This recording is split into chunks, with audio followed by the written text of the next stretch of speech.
Награда усмихнат учител се присъжда на госпожа Диана Иванова.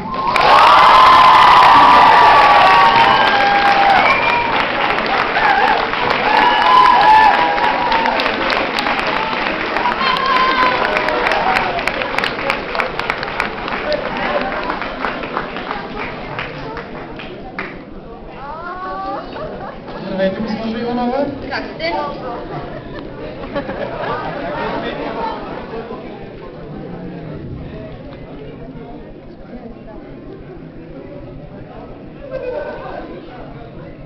Много ви благодаря.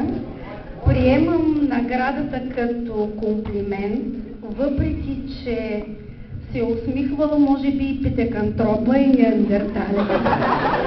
И синантропа преди да са произвели първата членоразделна дума. Усмихва се и новороденото дете, несъзнателно, разбира се. Все пак ви благодаря.